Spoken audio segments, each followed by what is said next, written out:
Today I'm here with Joe Soelberg. Joe is a serial acquirer. Most recently, he acquired a branding agency in Chicago called Point B. And we were lucky to play a very small role in helping him make that happen. So Joe, congrats once again and excited to catch up with you. Thank you so much, Will. Yeah, great to see you again. And, give yourself some credit. Not so small role. It was awesome. Yeah, well, I thought it'd be cool to start actually with a Sonny+Ash story. So in 2019, you made your first acquisition, also an agency, but in a different space. So maybe if you don't mind sharing like what Sonny+Ash does, and then we can kind of unpack the story of how that came to be. Yeah, Sonny+Ash is a 3D rendering firm. And so typical client is like architects, interior designers, product manufacturers, kind of anybody that needs to show what something is going to look like, but it's not built yet. That's what we do. That's really cool. And how'd you come across Sonny+Ash? That was a brokered search. So they had a broker. I was basically industry agnostic. I was also geographically agnostic. They happened to be in Chicago where I'm located, but they had the right kind of set of financial characteristics. That's really what I was looking for. It's like a small, I call it tech-enabled service business. Sure. that I could hopefully grow. Yeah. And so you came from the marketing world to some degree in terms of your past work experience, but the fact that it was a, rendering agency was more so happenstance of, a good deal on the market that aligned with your background. Yeah. It was, amenable owners. They were really helpful, willing to stick around and help me understand the parts of that industry that maybe I didn't, kind of grow me up in that way. Sure. Knowing that they had that capability and were willing to, stick around for a minute and help me on that, it made it easy. Okay. Got it. And I know we'll get into this later, but you have a knack for building good relationships with these owners. It's pretty impressive. Not everyone can pull that off. Yeah, man. It just, regardless of who's staying in, who's not staying in, whatever, they need to be your pal. They need to want to help you. Yeah. So, that has been an important aspect for sure. How have you pulled that off? Like, are there tactics besides being charismatic Joe? Are there certain things that you try to do while you're under contract to set that up? To take a page from the Warren Buffett book, right? You're looking for good companies at reasonable prices. Like any business is just a platform for growth, right? So I never felt the need to like overly beat these guys up over, like price. I gave them a reasonable price for their business and they felt the same way. And so I think it starts from that foundation of like recognizing, oh, you've built something cool here. I'm happy to pay you for it because I think I can grow it. Right. So they're excited to get paid. They wanted to sell it. And then just working through, I think setting expectations, telling them like, this is going to be a slog. It's not easy to sell your business. Yeah. We're going to have to deal with lawyers and we're going to have to deal with accountants and that part's not fun, but we'll get there. We'll get to the finish line. Sure. Really building it as like, we're a team trying to get to the finish line instead of like, it's you versus me. Right. Right. That makes sense. And that was what, like five years ago now. At what point in time did you start thinking about, okay, this is not my one and only acquisition. I want to do another, and then I'm ready to do another?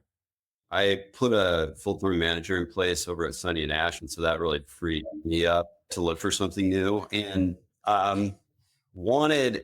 really the thing at Sonny+Ash is like project-based. It's just all project-based. We have a couple of clients that use us on retainer and that just send stuff, but it's few and far between. So I was looking for something that was a little more kind of recurring revenue. The digital ad space is attractive for kind of all sorts of cultural and environmental reasons, and also good margins in the space. It's a typical service business. So between 20 and 30% is reasonable margins to expect in the space. And was brand a central focus during that process? It really was because, yeah, as far as an investment thesis goes, we really had narrowed it down to saying like what's going to be important, or what's going to make this thing kind of successful. And we said, well, we want a branding agency because brand drives every single other thing that these clients could possibly want you to do as an agency. Sure. You know, once you have a brand, cool. Now we need a website that reflects that brand. And now we got to promote that website. And now we need, you know, collateral that backs up the brand and everything else. Right. So being a creative brand agency was something that we were really looking for. And I know Point B was brokered, and I remember y'all looking at like almost 1,000 targets or something like that. Were all of those brokered? Was it brokered search as well? No. So we had done a relatively simple kind of email outreach, I mean, to a lot of different businesses, but we had a lot of responses off of that. Talked to a ton of people, talked to, a lot of agencies, looked at a lot of agencies. And so a lot of it was like just this proprietary search. The brokered deal is the one that got done because it just ticked all the boxes so well. But and did you find that through on market, or had you reached off, you know, proprietary to the owners of Point B? It was marketed by, they're now called Go Merge, and they are specifically an agency brokerage. They specifically deal with primarily advertising agencies. So kind of tying things back, you had an interesting deal structure where there were 3 sellers, 2 of which stayed on as part of the transaction. Do you mind sharing, you know, whatever you're comfortable with, just kind of how that came to be and generally what the dynamics were? Yeah, happy to. So the primary owner owned 70%, and then there were 2 other guys working in the business that owned 20 and 10. They're not going to mind if I share their names. So it's Rob was a primary owner, Hamish, who did a lot of the client work, managed the relationships, and then Carrie, who does a lot of production work. So any printing that clients need, stuff like that. So Rob wanted to retire. And so it was like this perfect reason to sell a business, right? So his 70% was leaving. We wanted to keep Carrie and Hamish engaged, but also give them a payout as well. You know, they had worked in the business for a long time, very long time for Carrie, quite a long time for Hamish as well. And so I think they were looking forward to a bit of a payout. And so they ended up retaining a small percentage, like 2% each of their existing stake. And that allowed them to stick around. And, you know, now they have a stake in the new thing. And Rob was able to kind of ride off into the sunset and do his thing. And so, yeah, so far so good. They're both really excited, and we've had some good things happen by keeping those guys around for sure. Yeah, that's awesome. And so let's kind of get into the weeds of what Point B does. So maybe we can start by, there's a variety of different customers, maybe a little bit more industry diversification than what you saw the early days of Sonny+Ash. What does your kind of prototypical client look like? I would say the thread that runs through nearly all of them is lifestyle. So Point B started long time. So it started in 1974. So it's been around forever. It's like the Rock of Gibraltar is solid. They were a hospitality agency. And then they really began to do some kind of hospitality adjacent stuff. So senior living is a space that emulates hospitality in a lot of ways. You know, the pitch by a good senior living community is like, hey, you can basically have a vacation for the rest of your life, you know, or to look like a hospitality place. You know, they want it to be a home, of course, like somewhere where people can feel comfortable and like relaxed and be at home. But so many amenities like a hospitality place would have, right? Like a hotel or a resort would have. So Point B got introduced to a big senior living operator by one of their hospitality clients. They referred them, you know, they were like, hey, these guys have done a fantastic job for us. We know you guys are kind of leaning into the hospitality side of pitching your community. So, you could do worse than going with these guys. And that kind of brought them into that space. And so we've done a ton of senior living.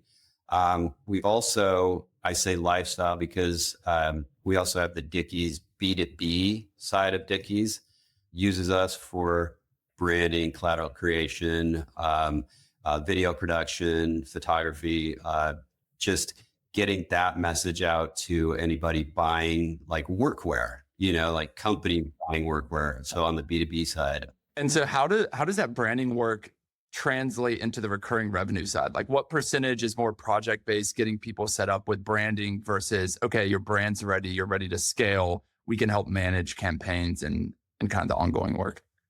The truth is that I'll just give you the number from the get, about 85% of revenues is recurring. Okay. We think of the agency as a three-legged stool in terms of where revenues come from. So one is creative services. We're creating your brand. We're creating all the collateral. We're creating any like little pieces or the ads that are going to show, stuff like that. And then it gets shifted to the art directors that are then taking that strategic brief and putting together like, okay, so this is what the look and feel should be like, and this is how it's going to present to the world. And then it goes from there to media. Now you have to start placing media. So media budgets, clients are giving their agency their media budget, and then the agency goes out and strategically finds where to place this. Sure. We need to get this demographic. We have to have this much awareness. We have to have this much exposure in these areas. So it goes all over the place, gets placed wherever it's going to get placed. And so that's kind of the second leg of the stool. And then the third leg of the stool actually is production. So production is like, you need your collateral printed. You may need a mailer. You may need a menu that sits in your restaurant. You may need, any number of things that actually have to be physically in somebody's hand. So yeah, like I say, the ideal customer will be like knocking all three of those doors at the same time. Like we want to place a massive amount of media. We have a lot of physical stuff that needs printed. Yeah. And of course, a lot of creative that needs done at the outset. So that's really cool. And do you all do all the production in-house? Or is like a subset in-house? Some of it is like drop shipped, or I don't know the lingo. Yeah. What's interesting is that we don't, like, other than the office printers, we don't own any printers. Okay. What we benefit from is our relationships with all of the professional printers and the awareness of our production VP, Carrie, who's one of the owners. Yeah. That he just, it's mind boggling. Like he'll tell you can show him any piece of anything anywhere in the world, that's like, so how was this made, Carrie? You'd be like, oh, that's on a CP 2300 printer. And it's bleed to the earth 5 color. And like, he'll go on and on about, he'll tell you immediately, this is how this gets printed. Right. And so he just has all those relationships and has volume that he can bring to all those printers. And so we're able to provide super, competitive pricing for all of our clients because of this volume and this relationship that we have with all of these printers. On the creative service side, how do the unit economics work? Because like my fear would be if it's like project based, but you have kind of a pain in the ass client who's always asking for revisions, then you get like cost overrun. But then if it's like cost plus, like, how do you think about that? What's kind of the market standard and pricing? Agencies will generally go in one of two directions. One is like project-based pricing, just a fixed price. The other is hourly, and point B is really much more on the hourly side. Okay. The upside of that is that you're never going to misquote something. It's just, look, this is how many hours we took. The downside is like the question that always hangs out there is like, are you leaving margin on the table? And we're playing with that. Yeah. We're kind of thinking about what areas have we got down basically to a science. Like we know for a fact, like, oh yeah, doing this, that's going to take us X number of hours, Sure. you know, and for projects, it feels like, hey, we're pretty safe. Maybe we should just have a fixed price Yeah. on, you know, so we're really thinking about that and trying to decide like what approach is right for the future. Okay. And on the media placement, is that model like a percentage of total spend that y'all keep? It is. That's exactly what it is. So the traditional is 15%. Okay. But that has been shifting and changing in our favor. Interesting. So I imagine you also develop a bit of like tradecraft institutional knowledge on like, okay, within hospitality, if you're marketing this hotel, these are the areas that are interested in going to that hotel. Yeah. Yeah. It is really interesting, right? Because clearly, like from what we've talked about, we are not only a senior living focused agency. Sure. I mean, we have clients across many, many different industries, right? But there are senior living focused agencies, like a lot of them. And so, you know, what we help clients understand and what clients have really come to value us for is that we're not taking a cookie cutter approach. We know and we do market the fact that we're smart on senior living. Sure. Done a lot of it.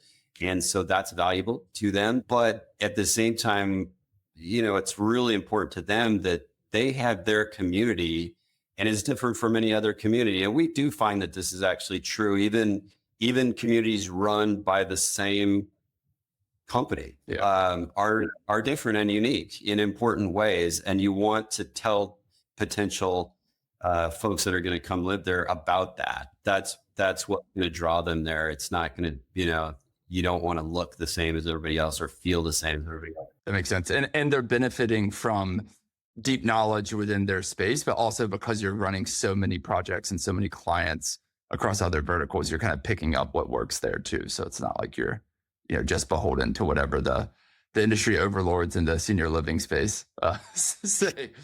Yeah, that's exactly right. Yeah.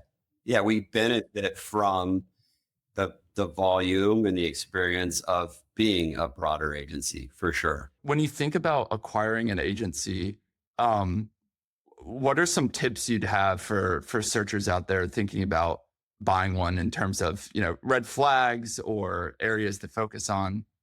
Our particular thesis was brand, but look, I think you can have a different thesis and be totally fine. Just think about what that is. I mean, I've heard a lot of searchers looking for agencies that'll be like, oh, you know, we want a niche. We want to niche down. Sure. You know, we want something that does only SEO, SEM. Sure. And that's the whole agency. And we're just searching for those folks. And I think that's great. What ends up being important ultimately in the agency world is relationships. And so try in some way, shape, or form to get to the person that's the relationship person at the agency. Make sure, hey, are you sticking around? Are you, you know, how are these relationships going to stay with the agency? Because that is truly important. Got it. So it's almost like that owner relationship and avoiding the sale process getting too antagonistic is really important here, where so much of it is relationship based. Oh yeah. Because the truth is, clients don't mind if there's change. They mind if there's drop off in service, right, or quality, right? So they'll hear about changes and weather that just fine. But what they get frustrated at is if quality goes away. And so if there's going to be somebody at the agency, you know, key individual or something that's really affecting some of those client outcomes. Sure. And yeah, just have to pay attention to that. Make sure that those people are happy, taken care of, you know. Yeah. Keep that relationship going, keep the quality going, all of that. That's awesome. And you're almost 9 months in as owner of Point B. When you think about 2025, what are the big goals? We're seeing a lot of success so far this year. A lot of growth in senior living. One of the associated brands with Dickies, they sit under the same org called Red Cap has come to us to talk about consumer. Now we've been working with them So now they're talking to us about consumer. So lots of growth opportunities happening.